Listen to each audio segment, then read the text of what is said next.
ነገር አለና በነነዌ ጾምና አብይ ጾም መሃል ባለው የፍስክ ቀናት ውስጥ ሰርግ ማድረግ ይከለከላል የሚሉ አንዳንድ ሰዎች ሰምተናልና ልማድ ነው ወይስ ክርስትና ነው ምናምን ብለው ሲያነሱ ሰምቻለሁ። ምናምን መረጃው አለ ከይሄ ነገር? አይ ድግሱን ቦርቀቅ የሚያደርጉ ሰዎች ሰፋ አድርጎ ለመደገስ አትበቃም ምን አለ ማለት ነው። አንድ ሳምንት ብቻ ነጭ ሌላ እንትን የለውም። ይሄ መልስ አለ፣ ቅልቅል አለ፣ እንደገና ደግሞ ጉዞ ሊኖር ይችላል።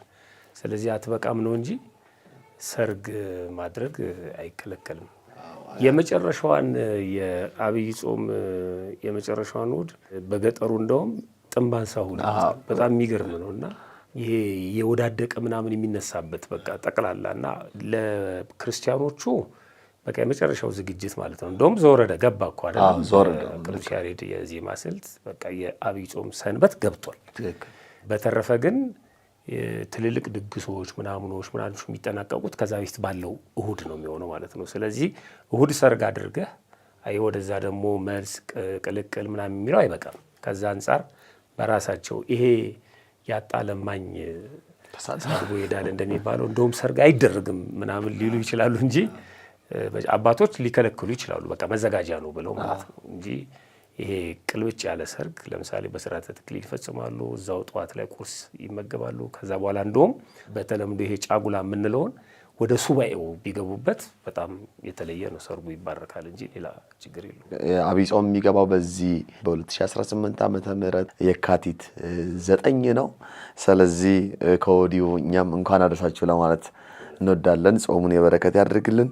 ዛሬ እግዚአብሔርን የምናመልከው እንደ ሁኔታው ነው በሚል ጥያቄ እንደ ሁኔታው በልማድና ክርስትና ተብሎ በተሰጠ ትምህርት ላይ ሙሉ የተጠየቁትን ጥያቄዎች እንዳላንተ ይቻላል የቀረ የለም ማለት ነው። በሁኔታዎችም ሆነ ያለ ሁኔታም አመስግኑ የሚለውን ነገር ከመረዳት አንፃር ብዙ ኮሜንቶች አሉት። ግን ኮሜንቶቹ እግዚአብሔር ይመስገን ነው አብዛኞቹና ደስ ብሎኝ ነው ሁሉንም ኮሜንቶች ሳይ የነበረው። በጣም ጥሩ። ወደ ጥያቄያችን ማለፍ እንችላለን። ግን ሰላምታ አልሰጠን እንግዲህ ምንም ማድረግ አልችልም። እጅግ በጣም የተወደዳችሁ የተከበራችሁ በቀንዲል ሚዲያ ብቻ ይህን የልማድና ክርስትና መርሃ ግብር የምትከታተሉ በያላችሁበት ሰላምታችን ይድረሳችሁ። እንደምናችሁ?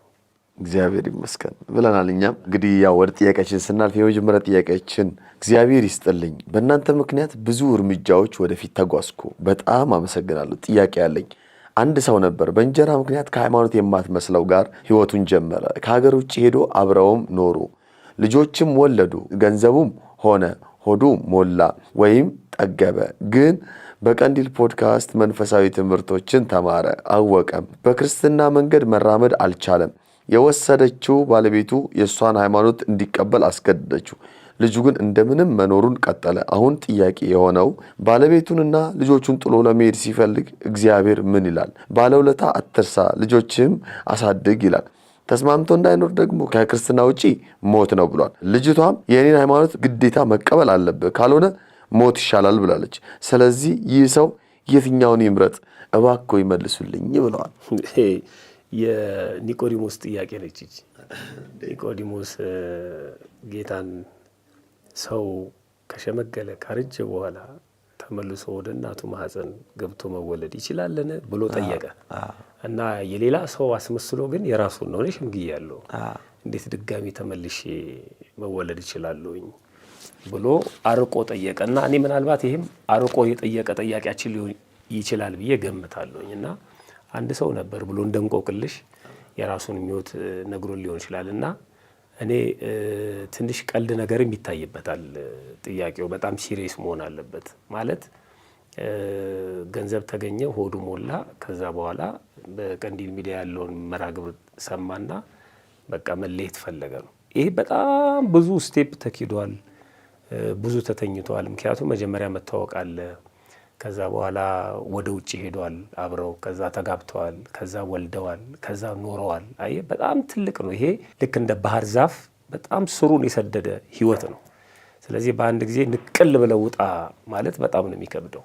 የሚሞከሩ ሙከራዎች አሉ ከዚህ በኋላ ማለት ነው። ምናልባት ይሄ ልጅ አሁን በወንድ አንቀጽ ስለሆነ የተጠቀሰው ሃይማኖቱን መቀየር የማይፈልገው ይሄ ልጅ ሃይማኖቱን መቀየር ሚስቱ ተጽዕኖ እያደረገችበት ነው። በእኔ ሃይማኖት መቀጠል አለበት ካለበለዚያ አይሆንም እያለችው ነው። ይሄ ጥያቄ መምጣት የነበረበት መጀመሪያ ነው፣ ከጋብቻው በፊት ነው። ግን ነገሮች በሙሉ ከሄዱ በኋላ ነው። ልክ የቅዱስ ጳውሎስም ትምህርት አለ። አሁን የሚያምን ሰው የማታምን ሚስት ካለችው አይተዋት የሚለው ማለት ነው። ተጋብተው ግን ሁለቱም ወደ ክርስትና ለሚመጡ ሰዎች የተነገረው ማለት ነው። ስለዚህ አሁን እሱ ማድረግ ያለበት እኔ ባንኛለሁና ነገሮቹን በሙሉ ትቼ መምጣት አለብኝ የሚለው አያስኬደው። ወደ እሱ ሃይማኖት መግባትም አይችልም። ብዙ የቤት ስራ ይጠብቀዋል ማለት ነው። እሷን ነው ማምጣት ያለበት መጀመሪያ ማለት ነው። መጀመሪያ የቀሩ ብዙ ነገሮች አሉ። እነሱ እንደተጠበቁ ሆነው የንስሐ አባት አለ፣ የሚያማክሩ ቤተሰቦች አሉ፣ ብዙ ነገሮች አሉ። እንግዲህ ተለይተዋል እነዚህ ሰዎች ከቤተሰብም ከምንም ተለይተው ነው ያሉት ማለት ነው። እኔ በጣም ይከብዳል። እንዴት ነው ትዳር የሆነው? እንዴት ነው ልጆች የመጡት? እሺ ልጆቹ ውስጥ ክርስትና ተነስተዋል ወይስ አልተነሱም? አየ ብዙ ምን ጎትተው ነገር አለ እያንዳንዱ። ዞሮ ግን አሁን ወንድማችን የጠየቀው ጥያቄ የጠየቀው ጥያቄ ያለበት ህይወት እጅግ በጣም ከባድ መሆኑን መናገር ወዳለሁ። በጣም ከባድ ነው። ዝም ብሎ ነቅሎ የሚመጣበት አይደለም። በነገራችን ላይ እግዚአብሔር ደግሞ ውለታ አትርሳ፣ ልጆችን አሳድግ ይላል። እግዚአብሔር እንደዚህ አይልም። በሃይማኖት ከማይመስሉ ሰዎች ጋር ሆነ አብረህ እንደ ውለታ ከፋይ ኑሮህን ከነሱ ጋር ኑር የሚል የለም። ውለታ ስንከፍል ሃይማኖታችንን ጠብቀን ነው። በመጀመሪያ ደረጃ ራሱ ስትመለከት የሚበልጠውን ያለየ ጥያቄ ነው። አሁን ሃይማኖትን ከሃይማኖት ውጭ ከሆነ ትዳር ጋራ ኮምፔር ማድረግ የለብንም። ሃይማኖት ከምንም ጋራ የሚቀላቀል አይደለም። በጣም ከባድ ነው። ህይወትህን እንኳን አሳልፈ የምትሰጥበት ነው። አይደለም ትዳርህን መጽሐፉም ስለሚል ማለት ነው። እና ማወዳደር ጀምሯል። አሁን ምን ላድርግ አይነት ነገር በሃይማኖት ምን ላድርግ ውስጥ ከገባህ በጣም ከባድ ነው ማለት ነው። አይ ችግር የለውም ኑር ልንል አንችልም። እኛ ውጣ ልንልም አንችልም። በጣም ከባድ ስለሆነ ያለበትን አናቅማ። እሱ እንዳስቀመጠው እሷ ፍላጎት ቢኖራትስ ወይ ደግሞ የእሱን በሃይማኖት ላላ ያለ ህይወት ተመልክታ ከሆነስ እዛ ውስጥ የገባችው። ስለዚህ ብዙ ነገሮች አሉ ማለት ነው። አጠገባችን ስላልሆነ ወንድማችን መናገሩ ከባድ ነው። ግን አጠቃላይ የምናስቀምጣቸው ነገሮች አሉ። ክርስትና አንደኛ ይሄ ቃሉ እንግዲህ ሌላ ቃል ስላጣውለት ይሄ በመሞዳሞድ የምንኖርበት አይደለም። ክርስትና መስመር አለው ራሱን የቻለ ማለት ነው። የራሱን አይሰጥም፣ የሌላም ደግሞ አይወስድም ክርስትና ማለት ነው። ለዚህ ዋጋ እስከ መከፈል ደረጃ ድረስ ይደረሳል። ሰማዕታት ወይም ቅዱሳን እያለን የምንጠራቸው ስለ ሃይማኖታቸው ነው ህይወታቸውን ያጡት የሚበልጥ ነገር ስለሌለ ማለት ነው። ሁለተኛ ክርስትና ደግሞ አስጨንቆ የሚገዛ አምላክ የመሰረተው አይደለም። ተጨንቀንም ተጠበንም አይደለም የምንከተለው። ደግሞ ዝም ብለን ደግሞ በንዝላልነት የምንከተለው አይደለም። የራሱ ህግና ስርዓት አለው። ሁለት ነገሮችን ብቻ ላንሳ። ለምሳሌ መጽሐፍ እንደዚህ ይላል፣ ከማያምኑ ጋር በማይመች አካሄድ አትጠመድ። ቀድሞ የሰራ ነው ማለት ነው። ከማያምኑ ጋር በማይመች አካሄድ አትጠመድ ማለት የማይመች አካሄድ የሚባለው አንዱ ትዳር ነው። አየህ እዚህ ውስጥ መግባት የለብህም ይላል። ይሄ ተጥሷል። ጽድቅ ከአመፃ ጋር ምን ተካፋይነት አለው? ብርሃን ከጨለማ ጋር ምን መስማማት አለው? ብርሃንና ጨለማ አንድ ላይ ሊሆኑ አይችሉም። ብርሃን ካለ ጨለማ የለም፣ ጨለማ ካለ ብርሃን አንድ ላይ መኖር አይችሉም። ለዚህ ነው አሁን ችግር ያጋጠማቸው ማለት ነው። ሁለተኛው ደግሞ የመጨረሻው ከኔ ይልቅ ይላል ክርስቶስ የማቴዎስ ወንጌል ምዕራፍ 10 ላይ እናቱን አባቱን ሴት ልጁን ወይም ወንድ ልጁን የሚሆን ለኔ ሊሆን አይገባውም ይላል። እጁ ላይ ነው የወንድማችን ምርጫው ማለት ነው። ለእግዚአብሔር መሆን ካለበት ትዳሩን ያጣል፣ ሚስቱን ያጣል፣ ልጆቹን ያጣል ማለት አብሯቸው አይሆንም ማለት ነው። ልጆቹን ማሳደግ መርዳት ምናምን እሱ በራሱ ችግር የለውም። የልጆቹ ግን ጥያቄ ምልክት ውስጥ ነው። ሃይማኖታቸው እንዴት ነው? በእናቲቱ እምነት ውስጥ ነው ያሉት ከክርስትና እምነት ውጪ ወይስ በአባት እምነት ውስጥ ነው ያሉት? ልጆቹንም ማደላደል ነበረበት ይሄ አባት ማለት ነው። ግን ሳያደርግ ከቤተሰቦቹ መለየት ይኖርበታል ማለት ነው። ይሄ ጽድቅ ነው ኩነኔ የሰዎቹ ህይወት ነው ወሳኙ ማለት ለነሱ ህይወት እንዲህ መሆን ተጠያቂው ማን ነው? ይሄን እንግዲህ ሰውየው ጠያቂውና እግዚአብሔር ናቸው የሚያውቁት። የእሱም ጋር ችግር ሊኖር ስለሚችል ማለት ነው በቀጥታ እና ይሄንን ሪስክ ወስዶ የሚሆነው ሁለት ነገር ነው። አንደኛ ሚስትን ወደ ሃይማኖቱ ማምጣት፣ ልጆቹንም ወደ ሃይማኖቱ ማምጣትና ተሰብስቦ መኖር ማለት ነው። ለዚህ ብዙ መስዋዕትነት ሊከፈል ይችላል። ያ ሁሉ ተከፍሎ ግን የማይሆን ከሆነ መለየት ነው፣ ተለዩ ስለሚል መጽሐፉ ማለት ነው። በቃ ምርጫው እሱ ነው። ምናልባት ግን አሁን ወዳጃችን መጀመሪያ አካባቢ ላይ ስለ ቤተክርስቲያን እውቀት ሳይኖረው እዚህ ውስጥ ህይወት የገባው ያው ገንዘብ ለማግኘት አንዳንድ ጊዜ የምናያቸው ነገሮች እኮ አሉ። ከዚህ ለገንዘብ ውጪ ለመሄድ ገንዘብ ለማግኘት ምን ለማለት ተብሎ የማይሆን ህይወት ውስጥ ይገባና ሩቅ የነበረው ነገር ቀርቦላቸው ሲይዙት ባዶ መሆኑን ሲያዩት ያን ጊዜ ወደ ውስጣቸው ይመለሱና ያሰብኩት ነገር ተሳካ፣ ሞላልኝ፣ ጠገብኩ፣ ግን አሁን ውስጤ ረፍት አጣ፣ ሰላም አጣው። በሃይማኖት ምክንያት ከማትመስለኝ ጋር ህይወት ውስጥ ገብቻለሁ፣ ልጆች ወልጃለሁ። ምናልባት ግን አሁን መቼስ ህይወት ነው እንደዚህ ተለይም የሚለው ነገርም ከባድ ሊሆን ይችላል። እኛ እኮ አይደለም የምንለው ህይወቱን ሊያሸንፍ የሚችልበት ነገር ብንሰጠው ከጠያቂው ተነስተን ስንመልስ ውለታ መረሳት የለበትም ካለ እየረዳቸው ያለው እሱ ነው ማለት ነው። አየህ እኔ ውለታ እንዲዋሉልኝን ማለት እንድጠግብ ገንዘብ እንዳገኝ እንድበላ አድርጋኛለች ማለት ነው፣ አድርጓለች ማለት ነው። ስለዚህ ይህን ውለታ መዘንጋት ይሆንብኛል ትቻቸው ቢሄድ ነው። እነሱ ተጎጂ እንደሆኑ እሱ የሚረዳቸው እንደሆነ ነው የሚያሳየው ማለት ነው። ሃይማኖቱን ጠብቆ መርዳት ይችላሉ እኮ ይሄ በጣም ሲምፕል ነው። በትዳር እንዳይሆኑ በሃይማኖቱ ምክንያት ግን ውለታ መክፈልን ግን አይሰርዝም። በሃይማኖት አንድ እስካልሆንሽ ድረስ ውለታሽን ልመልስ አልችልም አይልም። በትዳር አብሮ መኖር ግን ከዚህ በኋላ አይቀጥሉም ነው። በትዳር አብሮ ለመኖር መቀጠል ከፈለጉ ሁለት ነው አማራጩ ማለት ነው። አንደኛው እሷ ወደ እሱ ሃይማኖት መምጣት አለባት ማለት ነው። ካለበለዚያ ደግሞ ሃይማኖቱን ትቶ በትዳር ውስጥ ይቀጥላል ማለት ነው። ወደ ሃይማኖት ልመለስ ካለ ግን ማድረግ ያለበት እሷን ወደ ሃይማኖቱን በመምጣት መሞከር ነው። አይ አልፈልግም የምትል ከሆነ ደግሞ ባሉበት ልጆቹንም ሚስቱንም መርዳት ይችላል በራሱ ችግር የለውም ማለት ነው። ካለበለዚያ ደግሞ እሱ ከሆነ እየተረዳ ያለው ገንዘቡ አሳስቶት ኑሮ ይሄ የውጭ ሀገር ህይወቱ ምናምኑ አሳስቶት የሄደው እሱ ከሆነ ደግሞ ከነሱ ህይወት ነው የሚወጣው ማለት ነው። ምክንያቱም እነሱ የሚጎዱት ነገር የለም። ልጆች አሉት። አባትነቱን ማንም አይሰርዘውም እኮ ልጆቹ የሚያስፈልጋቸውን ነገሮች ያደርጋል። ምናልባት ልጆቹ ከአባታችን ጋር ነው መሆን ያለብን የሚሉ ከሆነ ባልና ሚስት ሆነው እኮ ተለያይተው ልጆቻቸውን የሚያሳድጉ ብዙ አሉ። ባልና ሚስት ነው። ግን እኔ አሁን እዚህ ጋር ምናልባት አሁን ምንም በሃይማኖት ባትመስለውም ባለቤቱን እሱ ቢፈታት ግን ዘማዊ አያደርጋትም እንደ መጽሐፍ ቅዱስ እሱስ ዘማዊ አይሆንም። መጀመሪያ እኮ ትዳሩ በሃይማኖት አይደለም። አሁን በዝሙት ምክንያት ምናምን እያልክ የምትሄደው ትዳሩ የቤተክርስቲያን ትዳር ሲሆን ነው። መጀመሪያ ይሄ ትዳር እኮ ዝሙት ነው በዛ ነው የሚፈረጀው። በትዳር አይፈረጅም። ወደ ትዳር ለማምጣት ወደ ስጋው ደግሞ መምጣት አለበት ማለት ነው። ቤተክርስቲያን ሪኮግናይዝድ ማድረግ አለባት። በውጭ ያለው ትዳር አብሮ መኖር እና የሴትና ወንድ ተራክቦ ትለዋለህ እንጂ ትዳር አትለው። ቤተክርስቲያን ትዳር ብላ ያከበረችው እነዚህ ሰዎች አሁን በስርዓተ ተክሊል በስጋው ደግሞ ቢጋቡ ኖሮ ይሄ ሃይማኖት ችግር አይመጣም ነበር። አይመጣም ነበር። አሁን ዝም ብለው ራሳቸውን ዳሩ የልጆች ጨዋታ በለው። እነሱ ትዳር ሊሉት ይችላሉ አይደለ? ብዙ መስዋዕትነት ተከፍሎበታል። በመንግስት ነው በምናምን ሊሆን ይችላል። እንደ ቤተክርስቲያን ግን አይደለም ነው።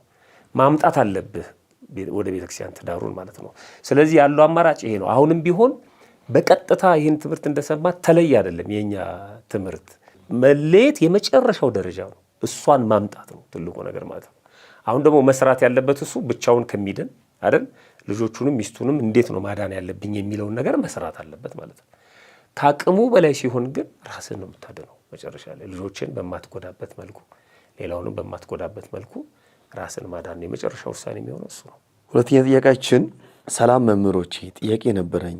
እዚህ ዓለም ላይ ኖረን ስንሞት እግዚአብሔር ጋር የምንሄድ ከሆነ ለምንድን ነው ታዲያ ሰዎች እኔን ጨምሮ ለመሞት የምንፈራው? ሰው ሲታመም ጸበል ቦታና በሕክምና እንዲድን ሐኪም ቤት የምንወስደው የምንሄደው፣ ሰው ካልታመመ እንዴት ይሞታል? ስንታመም ለመዳን የምናደርገው ትግል በእግዚአብሔር ስራ መግባት አይሆንብንም?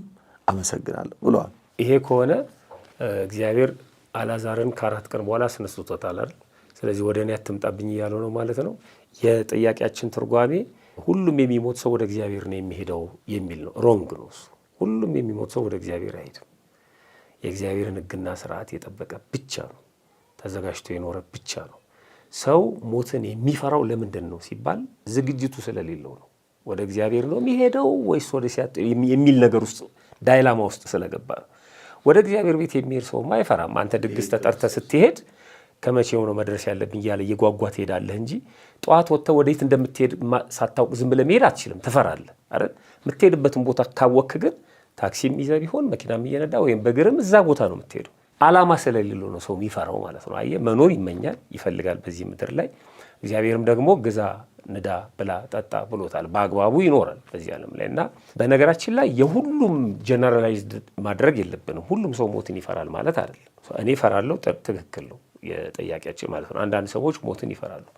አንዳንድ ሰዎች እንደውም የሚቀበሩበትን የሬሳ ሳጥን ሳሎናቸው ውስጥ ያስቀመጡ ሰዎች ሁሉ አሉ። ኢትዮጵያ ውስጥም በቴሌቪዥን ኢንተርቪው ሲደረጉ ልሰምቻለሁ። እያየሁት በቃ ሞቴን እያስታወስኩ ነው መኖር የምፈልገው ይላል። አንድ አባባልም አለ፣ መሞት እንደምትሞት እያሰብክ ኑር ነው አይደል? እንደምትኖር እያሰብክ ደግሞ ስራ፣ እንደምትኖር እያሰብክ ስራ። ምክንያቱም ለመኖር ስራ መስራት፣ መብላት፣ መጠጣት ስለሚያስፈልግ፣ ስትኖር ግን እንደምትሞት እያሰብክ ኑር። የመጨረሻችን አይደለም ማለት ነው። በጣም ጥሩ። ሞት መሸጋገሪያ ነው፣ ድልድይ ነው። ከዚህ ዓለም ወደዛኛው ዓለም ወይም ከዚህ ከጊዜያዊው ዓለም ወደ ዘላለማዊ ዓለም የምንሄድበት ነው። ስንሄድ ግን ሁለት ቦታ አለ። የት ነው የምንሄደው? እሱን የመለሰ ሰው ነው ፈሪም ደፋርም የሚሆነው ማለት ነው። የት ነው የሚሄደው? አሁን እኔ የሚሄደው ወደ ሲኦል ነው የሚል ሰው ይፈራል ሞትን ማለት ነው። አየህ፣ እኔ የሚሄደው ወደ ገነት ነው ብሎ ደግሞ የሚያስብ ሰው አይፈራም። በራሱ ጊዜ በግድ ራሱን አሳልፎ አይሰጥም፣ ግን እግዚአብሔር በፈቀደው ጊዜ ይዞኝ ሂድ ብሎ ያስባል ማለት ነው። እና እነዚህ ነገሮች ስላልጠሩ ነው ይናፍቃል። አዎ ይናፍቃል። ለምሳሌ አሁን ሁለት ቦታ አለ፣ ቀኝና ግራ፣ ጨለማና ብርሃን አለ፣ ገሃነምና መንግስተ ሰማያት አለ፣ ሲኦልና ገነት አለ። እዚህ ላይ ያለን እውቀት ነው ሞትን እንድንፈራና እንዳንፈራ የሚያደርገን ማለት ነው። ምንድን ነው የኛ እውቀት? ከሞትን በኋላ የት ነው የምንሄደው? አየህ፣ ያንን እያሰብን የምንሰራ ከሆነ ልክ እንደምትሞት እያሰብክ ስራ ስትባል ባለማዊው ክፉ ነገር አታደርግም በሰው ላይ ማለት ነው። እኔም ነገ ሟች ነኝ ትቼው ነው የሚሄደው እያልክ ማለት። በመንፈሳዊው ደግሞ ራስህንም እያነጻህ በንስሐ ቅዱስ ሥጋውን ክቡር ደሙን እየተቀበልክ እየተዘጋጀህ ትጠብቃለህ ማለት ነው። የቅዱስ ጳውሎስን ሕይወት እናምጣ ብሏል። እሱ ሊሄድ አይደል ከክርስቶስ ጋር ልኖር እናፍቃለሁ ከሁሉ የሚሻለው እሱ ነው ብሏል። ፊልጵስዩስ ምዕራፍ 1 ቁጥር 23 ላይ ማለት ነው። ለፊልጵስዩስ ክርስቲያኖች ነው የሚነግራቸው። እዚህ መሆን የሚጠቅመው እናንተን ነው። እናንተን በማስተማር ለእናንተ በመድከም እናንተን በማትረፍ እኔም አተርፋለሁኝ። የሚሻለው ግን መሄድ ነው፣ ወደ እግዚአብሔር መሄድ ነው። ሁለቱም ለእግዚአብሔር ነው፣ ግን ለእኔ የሚሻለኝ ግን ወደ እግዚአብሔር መሄድ ነው። ስለዚህ ቅዱስ ጳውሎስ ሩጫውን ጨርሷል፣ ተጋድሎውን ፈጽሟል፣ ሃይማኖቱን ጠብቋል፣ የተዘጋጀለትን ያውቃል ማለት ነው። በቃ ስለዚህ እንዲህ አይነት ሰዎች ናቸው ሞትን የማይፈሩት ማለት ነው። ሞትን የሚፈራ ሰው ያውቀዋል ስራውን፣ ሄጄ የት ነው መሆነው እና ከዚህ አንጻር ነው እንጂ ሞትን ፍሩትም ሞትን አትፍሩትም ለማለት እምነት ይጠይቃል። ሞትን የማንፈራው ወደ እግዚአብሔር ስለምንሄድበት ነው። ሞትን የምንፈራው በተቃራኒው ደግሞ ከሞትን በኋላ ፍርድ ስላለ ነው። የዚህ ሰው ጥያቄ አንድ መነኩሴን የጠየቃቸው ወጣት ይመስላል። ወጣቱ መነኩሴው ጋር መጥቶ መነኩሴው እኔ ሞትን በጣም እፈራለሁ ብሎ ሲናገሩ ሰማቸው። እዴ መነኩሴው ነው ራሱ መንኮሰ ማለት ሞተ ማለት ነው ያብራራላቸው ጀመር። እርሱ እኮ ሞተዋል፣ ከሞቱ በኋላ እንዴት ሞትን ይፈራሉ? በጣም ፈገግ አሉና ሞት አንተ እንደምታስበው አይደለም። እኔ ሞትን የምፈራው ከሞትኩ በኋላ በእግዚአብሔር ፊት መቅረብ ስላለው ነው። በእግዚአብሔር ፊት መቅረብ ባይኖረው ኖሮ እንዳንተ ግልግል ነው መሞት ማለት ነው፣ አያስፈራም። በእግዚአብሔር ፊት ያኔ የሰራሁት ስራ ምን እንደሆነ ስለማላውቅ የሚያስፈርድብኝ ይሁን የሚያስፈርድልኝ ይሁን ስለማላውቅ ፍጹም ስላልሆንኩኝ ለዛ ነው የምፈራው። በእግዚአብሔር ፊት ስቀርብ ምንድን ነው የምባለው? ምንድን ነው የምመልሰው? እሱ ነው የሚያስጨንቀኝ እንጂ የነፍስ ከስጋ መለየት ብቻ አይደለም። የነፍስ ከስጋ መለየት አድርጎ የሚያስብ ሰው መኖሩ ስለሚያጓጓ ነው። የዚህ ዓለም ኑሮ ሹመቱ፣ ሽልማቱ፣ መውለዱ፣ መክበዱ ስለሚያጓጓው ይፈራል። ከዚህ ዓለም መለየቱን ማለት ነው። ከዚህ ዓለም በአፋ ህይወት እንዳለ የሚያስብ ሰው ደግሞ ይናፍቀዋል ሞትን ማለት ነው፣ ነፍሱ ከስጋው የምትለይበትን እና ላለመፍራት ምንድን ነው ማድረግ ያለብን? ተዘጋጅቶ መጠበቅ ነው። በቃ ላለመፍራት እሱ ነው። ድለዋኒ ከንበሩ አይደል ያለው ክርስቶስ፣ ተዘጋጅታችሁ ጠብቁ። በህግ በስርዓት የምንኖር ከሆነ ንስሐ እየገባን ራሳችን እያነጻን ቅዱስ ሥጋውን ክቡር ደሙን እየተቀበልን ከሆነ በፈለገው ታይም መጥቶ ቢወስድ ተዘጋጅቶ ስለሆነ ያ ሰው ያለው ወደ እግዚአብሔር ነው የሚሄደው ማለት ነው። አሁን ይልቅ ሰው ሞትን ሳይሆን መፍራት ያለበት መቼ እንደሚሞት አያውቀውም ሰው አይደል። መፍራት ያለበት ሰው ኃጢአትን በቃ ከኃጢአት ጋር መዋል ማደር መሰንበት መክረም የለበትም። ከና ኃጢአቱ ቢሞት ለሱ ጥሩ ስላልሆነ ማለት ነው። ስለዚህ ምንድነው ኢተፍሩ ለሞት ፍሩዋ ለኃጢአት አይደል የተባለው? ሞትን አትፍሩ ኃጢአትን ፍሩ ነው። ኃጢአትን የምንፈራ ከሆነ በንስሐ እናስወግደዋለን። ስለዚህ ሞትን ከምንም አንቆጥረውም እና የሚፈሩ ሰዎች እንዲህ አይነት ግንዛቤ የሌላቸው ናቸው ማለት ነው። ሶስተኛ ጥያቄያችን ጌታ ይቅር ይበለኝ እንጂ በጣም አማራሪ ነኝ፣ እንዴት ነው ግን ከዚህ መውጣት የምችለው ብለዋል። ብዙዎቻችን እንደዚህ ነን። ገና ጠዋት ሲነጋ ወይ ደግሞ ነጋ የሚሉ ሰዎች አሉ። በጣም ይገርመኛል። እና አንዳንድ ጊዜ ምግብም ተሰርቶ ሲቀርብላቸው ደግሞ ልንበላ ነው የሚሉ በሁሉም ነገር የሚያማርሩ ሰዎች አሉ። ከዚህ ህይወት ለመውጣት ቃል እግዚአብሔር እንዳለ ሆኖ ጸሎቱ እንዳለ ሆኖ የካህኑ ምክር እንዳለ ሆኖ ግን በራሳችን የምንታገለው ከሆነ አንዳንዱ እውነት ለመናገር በልምድ ነው፣ ወደ ውስጡም የለም ውፍ ይላል እንጂ ወደ ውስጥ አስገብቶት የተማሮ መኖር እስከሚሰለቸው ድረስ ራሱን ለማጥፋት የሚሞክር አይደለም። ግን አፉ ላይ ነው ሁሉ ነገር። በቃ መኖር ሰልችቶኛል፣ እንደዚህ አድርጎኛል ምናምን የሚሉ ሰዎች አሉ። ይሄ ግን ወደ ውስጥ ገብቶ አእምሯችን እንዳይቆጣጠረው መጀመሪያ ማወቅ ያለብን አንደኛ ሰው ክቡር መሆኑን ማወቅ አለብን። እንደ ሰው የከበረ ፍጥረት የለም በጭራሽ። ከመላእክት ሁሉ እንኳን አይደለም ከሌሎቹ ፍጥረታት ከመላእክትም እንኳን የበለጠ የከበረው የሰው ልጅ ነው። በመጀመሪያ እግዚአብሔር ሰውን ያከበረው ሲፈጥረው ነው። ሲፈጥረው ሰውን አክብሮታል።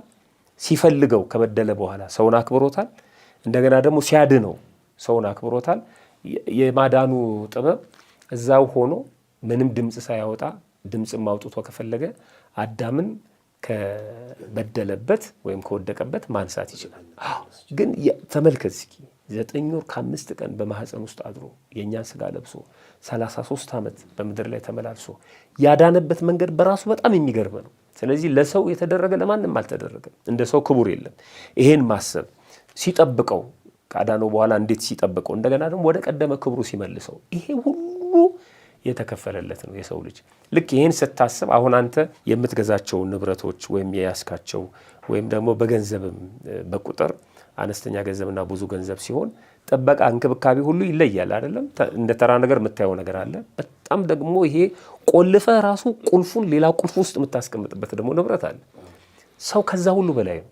ልክ እንደዛ አድርገህ ስታስብ ራስን መንከባከብ ትጀምራለህ። ራስን መጠበቅ፣ ራስን ማክበር ትጀምራለህ። ማማረሩን ትተዋለህ ማለት ነው። እንደሰው ያገነነ ያከበረው ፍጥረት የለም የሚለው ነገር ወደ ውስጥ ሲሰርጽ ቅዱስ ዳዊት ምንድን ነው ያለው? ንጉሥ ስለሆነ አይደለም፣ የሆነ ሌላ ነገር ስለተደረገለት አይደለም፣ ግሩምና ድንቅ አድርገህ ፈጥረኸኛልና አመሰግንሃለሁ ነው ያለው። አፈጣጠራችን ብቻ በራሱ በጣም የሚገርም ነው።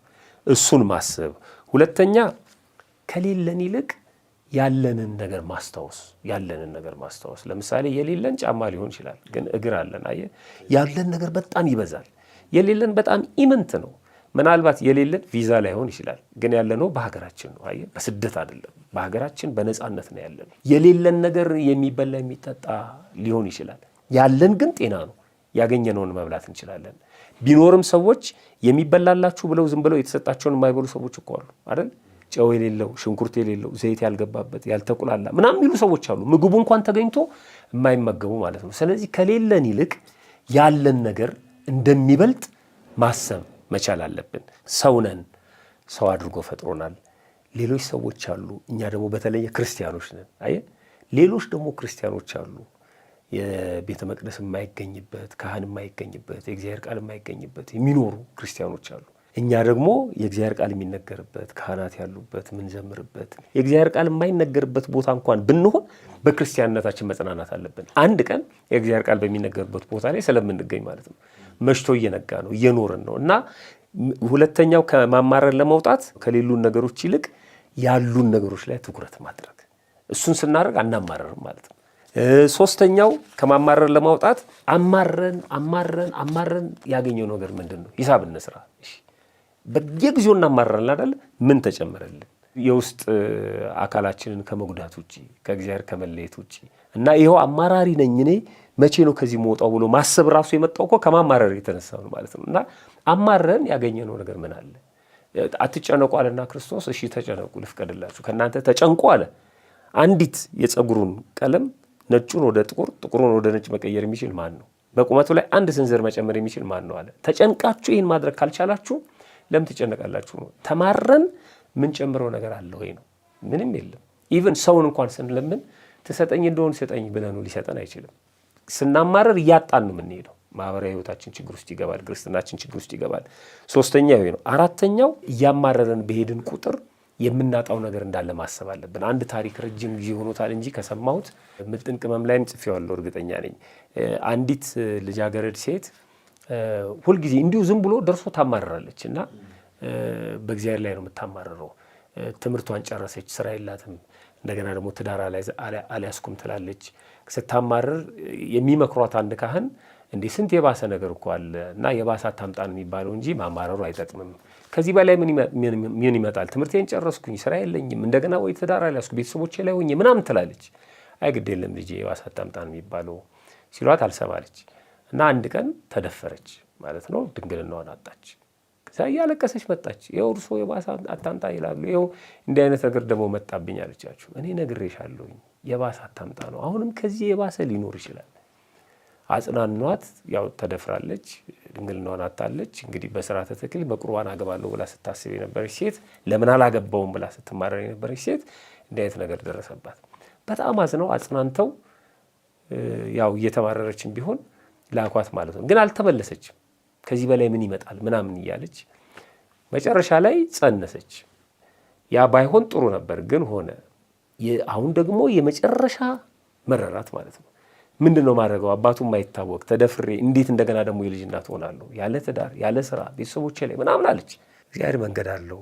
አሁንም አታማሪ፣ ወደ ህይወትሽ ተመለሺ ተይ ቢሏት አልሰማለች።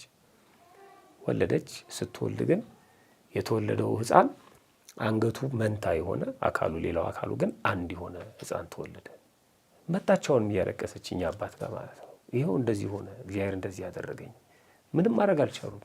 እግዚአብሔር አይደለም ይህንን የሚያደርገው፣ የአንቺ ህይወት ነው። አንቺ መመለስ አለብሽ። እየጠበቀሽ ነው እግዚአብሔር። የባሰ አለ ብዬሽ ነበር። ይኸው የባሰ አለ። አለማግባት ላይ መደፈር መጣ። መደፈር ላይ መጸነስ መጣ። መጸነስ ላይ ደግሞ ጤነኛ ያልሆነ ፍጡር መውለድ መጣ። ከዚህ በላይ ምን ያደርግ እግዚአብሔር? እባክሽን ሲሏት እኔ በቃ ይውሰደኝ ምናምን ብላ ብዙ ነገር ተናገረች። አሁንም አማራረች ማለት ነው። ያንን ህፃን አንገታቸው ሁለት የሆኑ ህፃን እያሳደገች እያለ አንደኛው ህፃን ሞተ። አንደኛው አካል፣ አንደኛው ደግሞ ህያው። አንደኛው ይጠባል፣ አንደኛው ሞታል። ምንድን ነው ታረግ የምትችለው ሴት? ምርር ብሏት መጣች። እንዳትቀብረው ያኛው እየጠባ ነው፣ እንዳትቀጥል ይሄኛው ሞቷል። በጣም ተጨነቀች። ካህኑም በጣም ተቆጡ። ይሄ ከባድ ነው፣ ለመንደሩም ለእኛም የሚያሰጋ ነገር ውስጥ ነው ያለ ነው። ስለዚህ እባክሽ ብለው ጸሎት አድርገው በአግባቡ በስነ ስርዓቱ መክረው ልቧ እንዲመለስ አደረጉ። በቃ የባሰ አታምጣ፣ እስከዛሬ ድረስ በድያለሁ ይቅር በለኝ ብላ ተማጸነች። ወዲያው ይሄንን ስትማጸንና ጸሎት ሲያደርጉላት ልቧ ስትመለስ የተረፈው አንደኛው አካል ሞተ። ሁለቱንም ቀበረች። ከዛ ህይወቷን ቀጠለች ይላል። እና ያማረርን በሄድን ቁጥር እየተጨመረ ነው የሚሄደው። የሚቀነስ ነገር አይኖርም። ስለዚህ ቶሎ ፔኔትሬት ማድረግ አለብን፣ ወደኋላ መመለስ አለብን። እና አማረን የምናመጣው ነገር የለም። የተሰጠን ነገር ላይ ትኩረት ብናደርግ የሚሰጠንም ነገር ደግሞ በጣም ብዙ ነው። ከዛ ህይወት ስንወጣ እኮ አሁን እቺ ልጅ ህይወቷ ተስተካክሎ ነው የኖረችው ከዛ በኋላ ማለት ነው። ያንን ቀበለች። ከዛ በኋላ ስራ ይዛ ከዛ ወደ ትዳርም ገብታ እግዚአብሔር እየጠበቃት ነው። አየህ፣ በዛ ምሬቱ ውስጥ የሆነ ነገር ሊያደርጋት አልፈለገም፣ ግን አስተማራት ማለት ነው። ለሌሎቹም አሁን ዛሬም እኛ ጠቀስናት ምሳሌ ቢሆንም እና ማማረሩ በእንዲህ አይነት መልኩ ሊቀንስና ሊወገድ ይችላል። በቸርነት ነው እንጂ እቺ የደረሰችብኝ የሚገባኝ ከዚህ የበለጠ ነበረ ብሎ ማሰብ አይምሮ ላይ ማስቀመጥ ከተቻለ አማራር አይኮንም።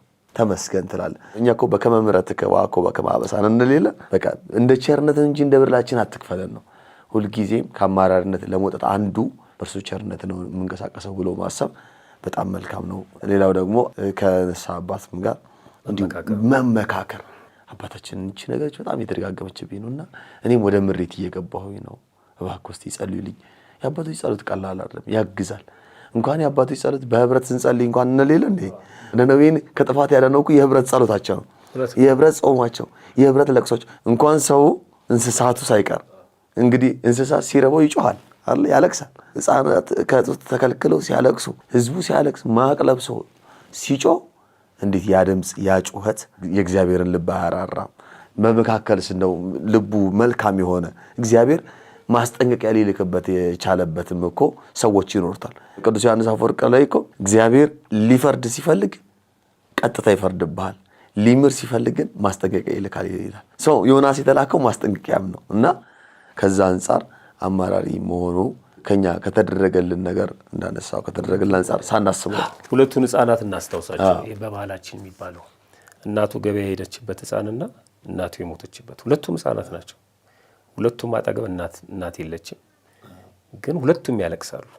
አሁን ከውጭ ያለ ሰው የዚህኛው ህፃን እናት ትመጣለች፣ የዛኛው እናት ግን አትመጣም። የሁለቱም ለቅሶ ትክክል ነው ለነሱ ማለት ነው፣ ግን ህፃን ስለሆኑ ነው። አየህ፣ ስለዚህ እኔ ህፃኑ እናቱ እንደሞተችበት ነው ማለቅሰው ወይስ እናቱ ገበያ እንደሄደችበት ነው ከጊዜ በኋላ እንደማገኘው? አንዳንድ ሰው ሀገር ውስጥ እየኖረ ከቤተሰቦቹ ጋር እየኖረ ትኩስ ሽሮ እየቀረበለት ትኩስ እንጀራ እየተመገበ ምንም ሳይሰራ ማለት ነው። በገባ በወጣ ቁጥር ምሳ በልተሃል፣ ቁርስ በልተሃል እያለ ቤተሰብ ማለት ነው።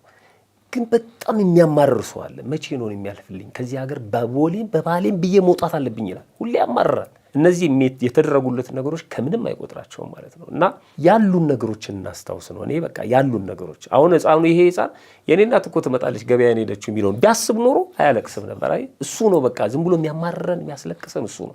ከፍ ስታደርገው ደግሞ የሞተችበትን ቢሆን ወይ እኔ ወደዛ ሲሄድ አገኛታለሁ ወይ እሷ ትመጣለች። በመንፈስ ምኩት የሚገናኙበት አለ። የትም አልሄደችም። በእግዚአብሔር ዘንድ ነው ያለው ሁሉም ነገር እና ወደ እግዚአብሔር ማዕቀፍ ስንገባ ሁሉ ነገር እንተዋለን እና ያሉንን ነገሮች እናስታውስ። የተሰጡንን እድሎች አማራጮቻችንን እናስታውስ። መስከን ቁጭ ማለትና ማሰብ ያስፈልጋል። ልማድም ሊሆን ስለሚችል ልማድ በአንድ ቀን አይጠፋም። ቀስ ተብሎ በሂደት እያለማመዱ ነው በአንዴ ማማረር ሊተው የሚችለው። በአንድ ቀን እተዋለሁ ብሎ ላይቻል ይችላል። በሙከራ እንደዛ ተደርጎ ቢሞከር በጣም መልካም ነው። አራተኛ ጥያቄያችን ቃለ ሕይወት ያሰማልን። እኔ ጥያቄ ነበረኝ። እናታችን ቅድስት ድንግል ማርያም በእናት በአባቷ ቤት 3 ዓመት ስትኖር የተመገበችው ምንድን ነው? ማለትም ከሰማይ መልአኩ ቅዱስ ፋኑኤል መና እያመጣ የመገባት በእናቷም በአባቷም ቤት ነው ወይስ? ጥያቄ ምልክት። ይሄ ለጠቅላላ እውቀት ካልሆነ መስተቀር ከልማድ አንጻር። በነገራችን ላይ የእመቤታችን በእናት በአባቷ ቤት የእናቷን ጡት ነበር የምትጠባው እንደ ማንኛውም ሕፃን ነው። ገና እኮ የ3 ዓመት ሕፃን የእናቱን ጡት መጥባት ያልተወ ማለት ነው። ስለዚህ እመቤታችን እንደ ማንኛውም ሕፃን ነበረች እናትና አባቷ ቤት። የእግዚአብሔር ምርጫ እንዳለ ሆኖ ምገባው የጀመረው ግን ወደ ቤተ መቅደስ ስትገባ ነው። ወደ ቤተ መቅደስ ስትገባ በአደባባይ ምገባው ለምን ተደረገ? ለምን በአደባባይ የተደረገው? መላእክት ለእመቤታችን የሚያስፈልገውን ነገር ማድረግ ይችሉ ነበር። በአደባባይ የሆነበት ምክንያት ስለ ሰዎች ክፋት ነው። እንዴት ነው እቺን ሕፃን ልጅ የምንቀበላት? ያው ከመቀበላቸው በፊት በተለይ ዘካርያስ ሊቀ ካህናቱ ማለት ነው ለሱ የመጣለት መስሎት ህዝቡ ቅረብ ሲለው መልአኩ ህብስቱና ጽዋውን ይዞ ሲወርድ ማለት ነው ሲቀርብ መልአኩ ተመልሶ ወደ ላይ ከፍ አለ። እንደገና ለእናት ለአባታቸው ነው ተባለ። አይደለም እግዚአብሔር የሚሰራው አይታወቅም። እናንተ ተዋቱና ሕፃኗን ትታችኋት ወደ ኋላ ሂዱ አላቸው ካህኑ። እመቤታችንን ትተው እነሱ ወደ ኋላ ሲሄዱ መጣ ወደ እመቤታችን። የተላከው ለዛ ነው። ምን ብለው ነበር እነሱ? እቺን የ3 ዓመት ሕፃን ማንም ይጠብቃት? ማንም ይመግባት? በቤተ መቅደስ በዓመት አንድ የሚከፈት ቤተ መቅደስ ነው በኦሪቱ ማለት ነው። ስለዚህ እንዳሁኑ ስጋዊ ምግብም መጠጥም እንዳለባት የአዲስ ኪዳን ቤተክርስቲያን ምዕመናን በተለያየ ምክንያት እህል ውሃ ይዘው ይመጣሉ ወደ ቤተክርስቲያን። ነዳያንን ሲመግቡ እንመለከታለን። የፈለግከው የምትበላበት አይደለም። ያኔ በዓመት አንድ ቀን በሚከፈት ቤተ መቅደስ ውስጥ ምንድን ነው የምትመገበው? ጨንቋቸው ነበር። የእግዚአብሔር እናቱ ሰማያዊ ህብስት ሰማያዊ ጽዋ እንዲሰጠን ምክንያት የሆነች የህይወት እንጀራ የህይወት መጠጥ እንዲሰጠን ምክንያት መሆኗን ለማስመስከር እና የህዝቡን አልዋልታ ጸጥ ለማስደረግ በአደባባይ ሲመግባት ታይቷል ማለት ነው መልአኩ ፋኑኤል። እና ምገባው የተጀመረው በዛን ጊዜ ነው እንጂ በእናትና በአባቷ ቤት እንደ ማንኛውም ሕፃን የእናቷን ጡት እየጠባች ነበር የኖረችው ለ3 ዓመት ማለት ነው። አምስተኛ ጥያቄያችን፣ ሰላም መምህር፣ አንድ ጥያቄ ያለኝ። ከቆረቡ በኋላ እንጀራ ሳይበሉ ማውራት አይቻልምና አፋችሁን እንጀራ እስክትበሉ መልቀቅ የለባችሁም የሚባለው በልማድ ነው ወይስ ስርዓት ነው? ራእየ ማርያም ላይ እንጀራ ሳይበሉ የሚያወሩ የሚል ስላየው ነው ብለዋል። በነገራችን ላይ ይሄ እንጀራ እስከሚበሉ ምናምን የሚባለው ነገር ከልምድ ነው የመጣው እንጂ እሱ ብቻ አይደለም። ሁላችንም በክርስትና ያው እንደሚታወቀው ከልጅነታችን ጀምሮ ቅዱስ ሥጋውን ክቡር ደሙን ከተቀበልን በኋላ አፋችንን እንድንይዝ በሸማ በነጠላ እንድንሸፍን ይደረጋል። ያ የሚደረገው ለምንድን ነው የሚለውን ነው ማየት ያለብን መጀመሪያ ማለት ነው። ለምንድን ነው እንደዛ የምናደርገው? የመጀመሪያው ለአክብሮት ነው። በቃ ከተቀበልን በኋላ ማክበራችንን ነው የሚገልጸው ይሄ ማለት ነው። ማክበር ነው። ያ የተቀበልንበትን አፋችንን እናከብራለን። ለቅዱስ ሥጋው ለክቡር ደሙ ክብር ነው አፋችንን የምንይዘው። ለምሳሌ ከተቀበልን በኋላ አፋችን ክፍት ቢሆን ተዋሲያን የተለያዩ በራሪ ነፍሳት ወደ አፋችን በሚገቡበት ጊዜ ሊያስመልሰን ይችላል ማለት ነው። የተቀበልነው ያን አካባቢ መጠበቅ አለብን። አየህ ፕሮቴክት ነው እያደረግን ያለ ነው የተቀበልነውን ቅዱስ ሥጋና ክቡር ደም ከማክበር አኳያ ማለት ነው። አንዳንድ አባቶች በሚስጥር ያመጡታል። ይገናኝን ያው መጽሐፍ ላይ ስለሌለ በእንትን እንድጠቅሰው አያስችለኝም እንጂ ክርስቶስ ከተቀበረ በኋላ መቃብሩን ዘጉት አይደለም? የዛም ምሳሌ ነው ይላሉ። ከተቀበልን በኋላ አፋችንን መዝጋታችን ጥሩ ነው። ሚስቱ የሚፋለስ አይደለም። ሁለተኛው ቅድም እንዳልኩት የመጀመሪያው አክብሮት ነው። ሁለተኛው መጠበቅ ነው።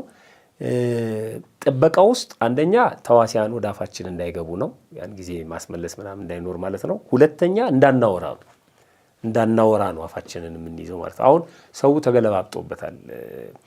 አፉን ይዞ ያወራል። እዚህ ጋር ጫማ አድርጌ ነበር ምናምን አፍ መያዝ እንዳናወራ የሚከለክለን ነው። አሁን ህፃናትን ስንቀጣ አፍን ያዝ አይደል የምንለው? አፍን ያዝ ማለት ምን ማለት ነው? ዝም በል ማለት ነው። ዝም እንድንል ነው። ዝም ብሎ ዝም ማለት ስለማይቻል አፋችንን ይዘን ዝም የምንለው ማለት ነው። የተቀበልነው ቅዱስ ሥጋና ክቡር ደም እስከሚዋሃደን ድረስ እንጠብቃለን ማለት ነው እና እስከ መጨረሻው ድረስ ከዛ የቅዳሴ ጠበል እንጠጣለን። ውጭ ከወጣን በኋላ ደግሞ እህሏ እንቀምሳለን። ኦልሬዲ በደንብ ስለተዋሃደን ወደ መደበኛው ህይወታችን እንገባለን ማለት ነው። በዚህ በመጽሐፈ ኢዮብ ምዕራፍ 40 ቁጥር 4 ላይ እነሆ እኔ ወራዳ ሰው ነኝ ካለ በኋላ የምመልስልህ ምንድን ነው? እጄን በአፌ ላይ እጭናለሁ ይላል። የምመልስልህ ምንድን ነው? አልናገርም ነው አይደል? እጄን በአፌ ላይ መጨመር አለመናገር ማለት ነው። ስለዚህ እንዳናወራ ስንናገር ምን እናደርጋለን ማለት ነው? ምራቃችን ይነጥባል። የተቀበልነው ቅዱስ ሥጋና ደም ሊነጥብ ይችላል ማለት ነው። ቅድም እንዳልኩት ተዋሲያንም ሊገቡ ይችላሉና በዚህ ምክንያት ነው እንጂ እንጀራ እስከምንበላ ድረስ አይደለም። እሱ አይደለም ስርዓቱ ማለት ልንበላም ላንበላም እንችላለን። እንጀራም ላንበላ እንችላለን፣ ሌላም ነገር ልንበላ እንችላለን። ትልቁ ጉዳይ ግን ወደ መደበኛው ስራችን እስከምንገባ ድረስ ከቤተ መቅደሱ እስከምንወጣ ወደ ቤታችን እስከምንደርስ ድረስ ያንን ሥጋ ወደሙ የተቀበልንበትን አፋችንን ማክበር አለብን። ከዛ በኋላ ቤት ውስጥም ቢሆን በአግባቡ ነው የምንመገበው። እስከምንጠግብ ድረስ መብላት የለብንም። ምራቃችንን መጥፋት የለብንም።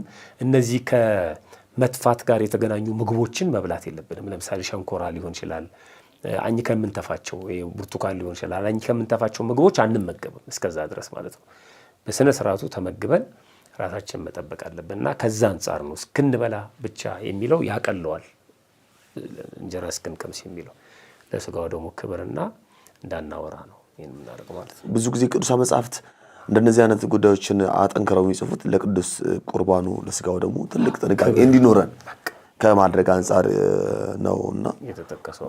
በጣም መልካም። የመጨረሻ ጥያቄያችን ቃለ ሕይወት ያሰማልን መምህር፣ አንድ ጥያቄ ያለኝ በዓለም በትዳር ሲኖሩ ቆይተው የሚመነኩሱ ሰዎች በገዳም የማይኖሩት ለምንድን ነው? በዓለም እየኖሩ የምንኩስናን ሕግ ጠብቀው መኖር እንዴት ይችላሉ? በዚህ ጉዳይ ሥርዓተ ቤተክርስቲያን ምን ይላሉ? ምንኩስናን ለሁለት ከፍለናት ብናየው ይሻላል። ያኛው ምናኔ ነው፣ ከዓለም ወጥተው የሚኖሩት ማለት ነው። ይሄ ጥያቄ ለገዳሞቻችን ያለው የእውቀት ሁኔታ አናሳ የሆነ ይመስላል። ገዳሞቻችንን አለመረዳት አለማወቅ ይመስለኛል። እና ገዳሞቻችን የተጋድሎ መካኖች ናቸው፣ የተጋድሎ ቦታዎች ናቸው፣ የሥራ ቦታዎች ናቸው።